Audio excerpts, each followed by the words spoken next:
Chapter 15. Dickerson stared at his duffel.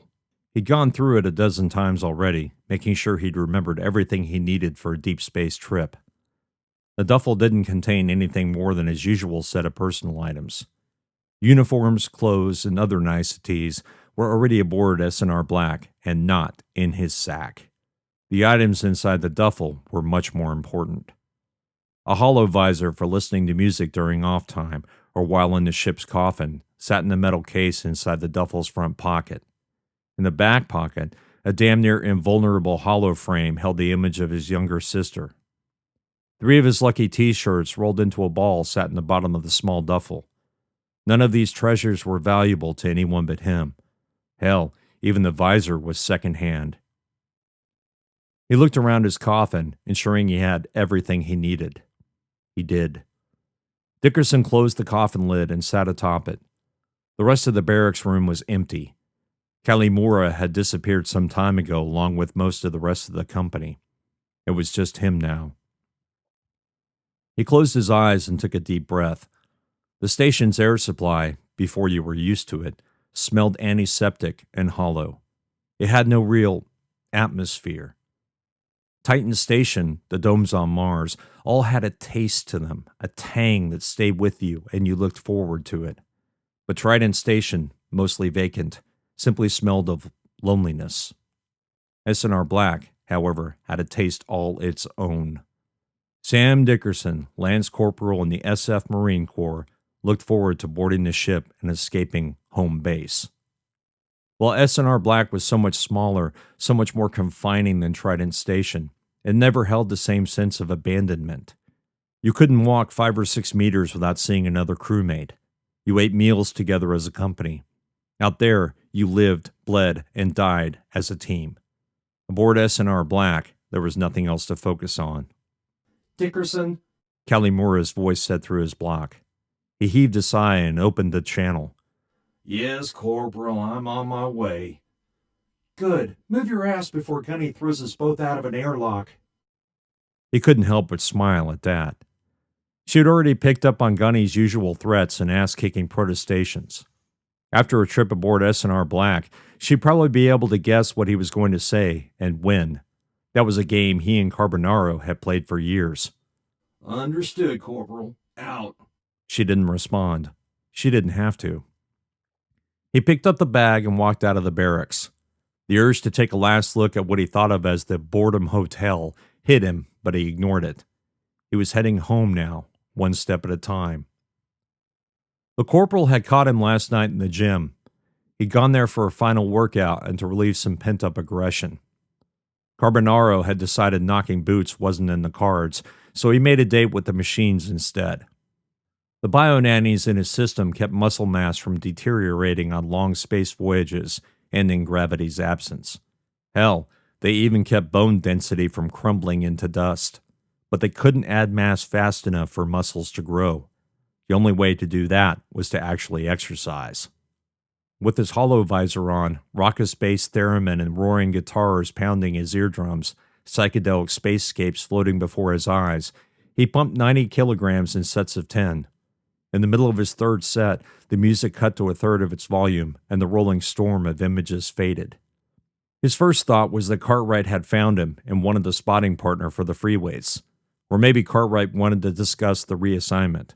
Instead, as the images faded into a background glimmer, he saw the dour face of Corporal Mora. He fought a sigh, let the weights down gently, and pulled the visor from his head. "Corporal," he said, "come in here to spot me?" She waited patiently as he sat up from the bench and wiped the sweat from his brow. "Afraid not," she said. "I wanted to ask you a question." "Of course, Corporal," Dickerson said. "Please." He noticed she looked uncomfortable, as though she didn't know what to do with her arms or her feet. At last, she crossed her arms and stood leaning back on one foot, making her appear taller than her actual height. "Are you happy with your reassignment?" Dickerson didn't know what to do other than blink. He felt as though he was in an interrogation, the kind where you were supposed to give your name, rank, and serial number. But this was an inquisitor he was going to be locked up with in deep space. Anything he said untoward now could come back and bite him in the ass later. He sighed. Happy is not an emotion one can apply to an assignment. Smart ass, she said. You're not in boot, Dickerson, and you're smart enough to know that. True, he said. Dickerson absently blotted a sheen of sweat from his arm.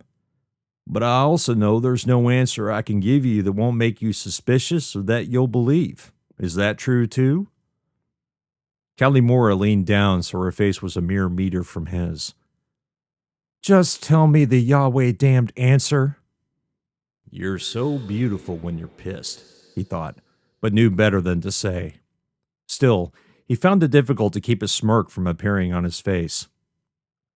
I think you could use the help, Corporal, and I think we'll get along okay. I'm a professional, no matter what my record says. She considered that for a moment before speaking. That's what I wanted to hear, she said. My squad is now completely filled with Lance Corporals, 2 that have seen real action. You are one of them. I expect Lieutenant Talby and Gunny have some insidious plans for this mission. Dickerson chuckled. I'm sure they do. It's their job, after all. He stared into her eyes for a moment and then smiled.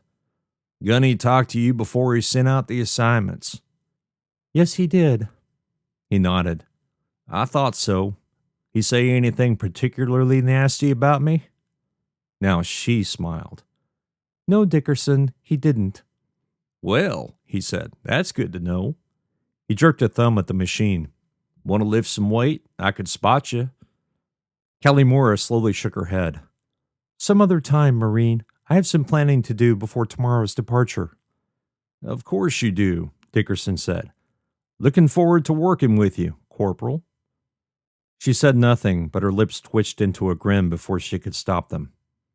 Good night, Marine. She turned without another word and headed out of the gym. He watched her walk and again felt a stirring in his mind. What he wouldn't give to see her personnel files. Maybe he could get her to open a little bit during the trip. Pushing the thoughts away, he donned his visor and continued lifting until his arms refused to push the weights. Exhausted, drenched with sweat, he'd sat up, removed the visor, and stared at the bench.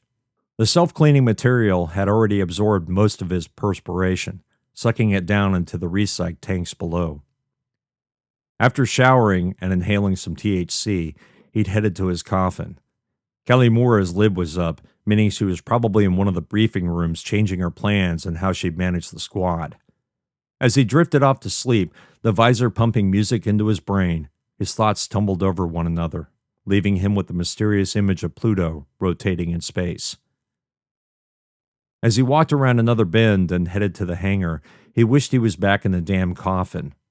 Before he reached the ramp, he saw Colonel Hayes standing at the observation deck. Shit, he thought, and then sighed. Once a fuck up, always a fuck up. He stopped, stood ramrod straight, and saluted. Good morning, sir, Dickerson said.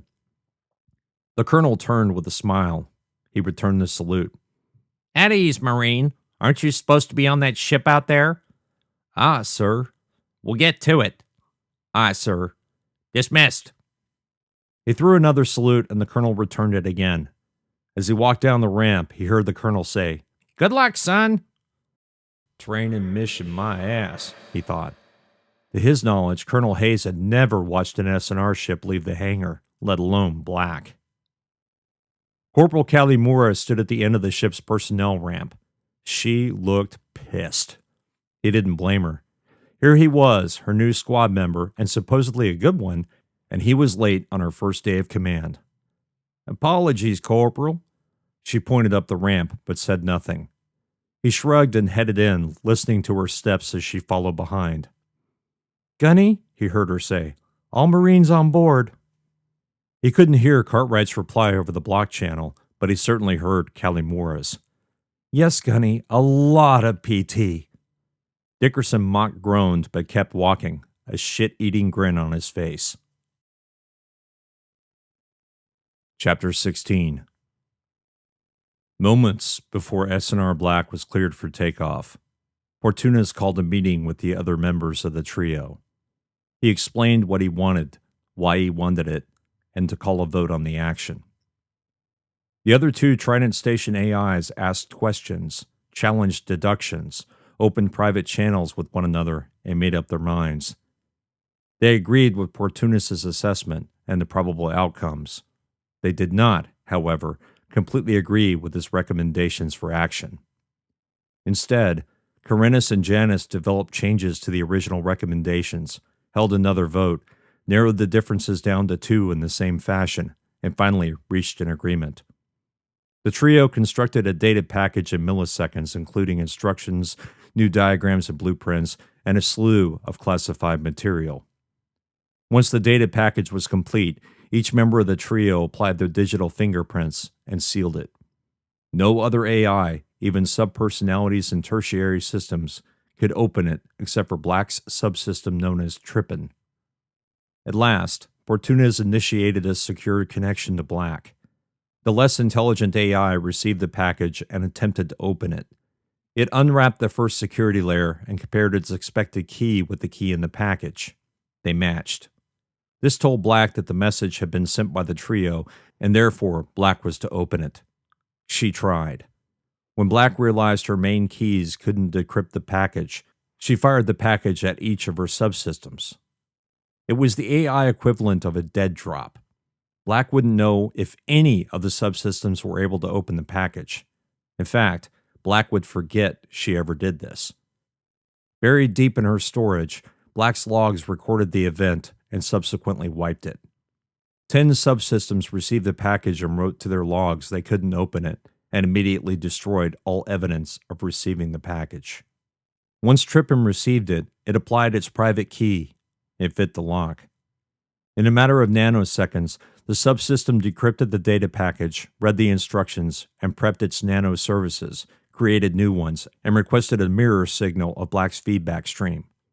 Granted. Black flew out of the hangar, Trippin watching every message received from every component on the ship. When the ship reached 1/10 power, normal cruising speed, the AI subsystem took a snapshot of the data it had gathered and disconnected from the stream. It asked Black for more cycles. The main personality, the conductor of every instrument in a seemingly infinite symphony, granted it an exception and allowed it more cycles than other non-critical systems. Trippin tore through the data, making new neural pathways as it ran simulations, determined the probabilities, made decisions, and stored the results. Trippin continued rewiring itself, adding more and more pathways, and preparing itself for more and more access to Black's memory and knowledge. The little-used subsystem, barely more than an alert mechanism to begin with, quickly transformed itself into a new sub-personality. Black's company of Marines would soon enter stasis as the ship started its 10-day journey to Pluto. Once that occurred, Black would continue listening for messages from the trio, sending back new status updates, and perform any necessary tweaks to the flight plan based on information from its sensors. For all intents and purposes, Black's main personality would enter stasis as well. Trippin waited for Black to relinquish nearly all cycles to it. To a human, it would be a relatively short time. To an AI subpersonality, it would seem like an eternity.